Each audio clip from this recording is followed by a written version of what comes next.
রাজধানীর মিরপুরের শিয়ালবাড়িতে পোশাক কারখানার আগুন নিভলেও রাসায়নিক গুদাম থেকে এখনো ধোঁয়া বের হচ্ছে। কেমিক্যালের বিষাক্ত ধোঁয়ায় গুদামের কাছে যেতে পারছে না ফায়ার সার্ভিসের কর্মীরা। তারা জানান, বিষাক্ত ধোঁয়ায় অনেকেই অসুস্থ হয়ে পড়ছেন। তাই কিছুটা সময় রিমোট কন্ট্রোল রোবোটিং ফায়ার ফাইটারের মাধ্যমে আগুন নিয়ন্ত্রণের চেষ্টার কথা জানান ফায়ার সার্ভিস কর্মীরা। তারা বলেন, এর জন্য প্রস্তুতি নেওয়া হচ্ছে। এরই মধ্যে বুয়েটের একটি প্রতিনিধি দল কেমিক্যালের নমুনা সংগ্রহ করেছে।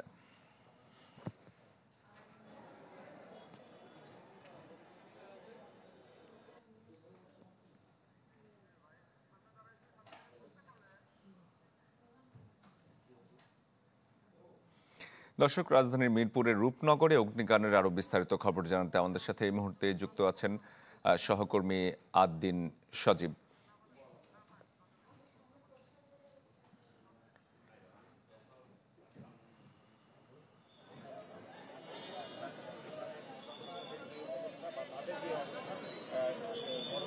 শরীফ, আপনি জানেন যে গতকাল যে অগ্নিকাণ্ডের ঘটনা ঘটেছে এরপরে প্রায় 23 ঘন্টারও বেশি সময় পেরিয়ে গেছে। এখনো পর্যন্ত যে রাসায়নিক গুদাম রয়েছে সেখানকার আগুন নিয়ন্ত্রণে আনতে সক্ষম হননি ফায়ার সার্ভিসের কর্মীরা। সত্যি কথা বলতে যে এখানকার যে বাস্তবতা, রাসায়নিক যে দাহ্য পদার্থ সেটার ভয়াবহতা এতটাই বেশি যে এখানে 4 জন ফায়ার ফাইটারকে রেডি করা হয়েছিল, যাদেরকে রাসায়নিক গুদামের কাছাকাছি গিয়ে একরকম তাদের যে রাসায়নিক গুদামের যে আগুন সেটা নেভানোর জন্য একরকম কাছাকাছি জায়গা থেকে চেষ্টা করা, যেটা আমরা সকাল থেকে এখনো পর্যন্ত এই প্রচেষ্টা তারা চলমান ছিল, কিন্তু কাছাকাছি গিয়ে যে আগুন নেভানোর যে চেষ্টাটা সেটা আমরা দেখিনি। যেটা আপনি দেখতে পাচ্ছেন যে সেই 4 জন যারা গিয়েছিলেন সেখানে গুদামের খুব কাছে, সেখান থেকে তারা আবার ফেরত এসছেন। আমরা দেখেছি যে তারা ফেরত এসছেন, কিন্তু কি কারণে তারা ফেরত আসলেন সেটা বোঝা যাচ্ছে না।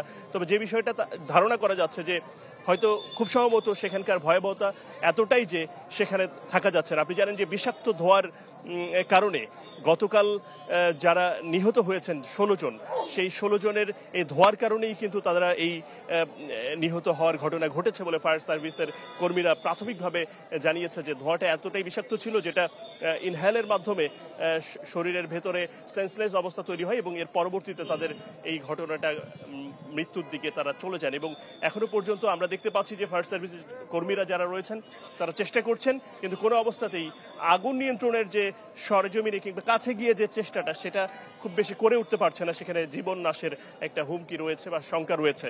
আর যে রোবোটিক সিস্টেমের কথা বলছি, সেই রোবোটিক সিস্টেমটা হয়তো তারা শুরু করবেন, কিভাবে করবেন না করবেন এই বিষয়গুলো নিয়ে তারা পর্যালোচনা করছেন, কিন্তু খুব কাছাকাছি যেতে পারছেন না।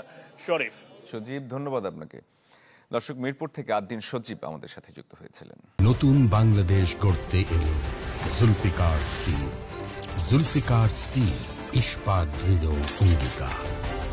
মিরপুরের রূপনগরে কেমিক্যাল গোডাউন এবং পোশাক কারখানায় লাগা আগুনে 16 জনের মৃত্যুর ঘটনায় 7টি মরদেহ শনাক্ত করেছেন স্বজনরা। ঢাকা মেডিকেলের মর্গে রাখা মরদেহগুলোর পোশাক দেখে তাদেরকে শনাক্ত করা হয়। মৃত 9 মরদেহ মর্গে ফ্রিজিং করা হয়েছে। বাকি 7 জনকে ইমার্জেন্সির মর্গে রাখা হয়েছে। সকাল থেকেই স্বজনদের আহাজারিতে বাতাস ভারী হয়ে আছে ঢাকা মেডিকেল কলেজ এলাকায়। এক একটি দেহ শনাক্ত হচ্ছে আর কান্নায় ভেঙে পড়ছেন স্বজনরা। তারা বলছেন, এমন মৃত্যু যেন আর কারো না হয়। দ্রুত প্রয়োজনীয় প্রক্রিয়া শেষে মরদেহগুলো হস্তান্তরেরও দাবি জানান তারা।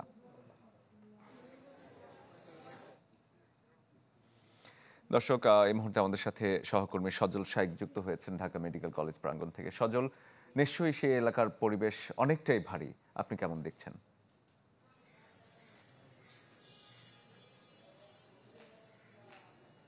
শরীফ, জানেন যে গতকালকের যে আগুন লাগার ঘটনায় মিরপুরে এখানে কিন্তু ঢাকা মেডিকেল কলেজ হসপিটালের মর্গে 16টি মরদেহ রাখা আছে।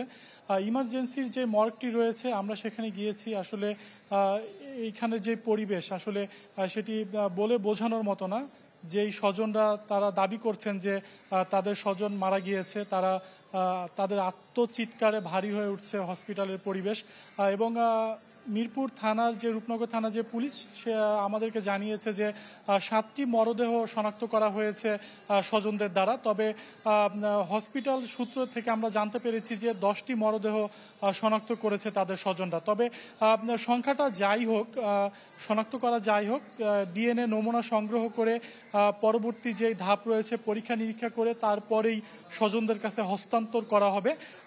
এই মুহূর্তে কিন্তু আমরা প্রশাসনিক ভবনে এসেছি। এখানে ঢাকা মেডিকেল কলেজ হসপিটালের পরিচালক আমাদেরকে ব্রিফ করবে, পরবর্তী যে আপডেট তিনি আমাদেরকে জানিয়ে দিবে। এছাড়া যদি বলি, আমরা মর্গের ভিতরেও গিয়েছিলাম, সেখানে আসলে চেহারা দেখে কাউকে শনাক্ত করা সম্ভব নয়। হাতে রিং অথবা কারো শরীরে যদি কোনো পোশাক থাকে সেটি দেখে মূলত তারা প্রাথমিকভাবে শনাক্ত করছে। এখানে আসলে পুরো শরীরেই পুড়ে ছাই হয়ে আঙ্গার হয়ে গিয়েছে, আসলে চেনার মতো অবস্থা নেই। এই ছিল আসলে হসপিটালের থেকে আমার কাছে সর্বশেষ। পরিচালক যদি আমাদের কোনো তথ্য জানায় সেটি আমরা আবার জানিয়ে দেব। শরীফ। সজল, ধন্যবাদ আপনাকে।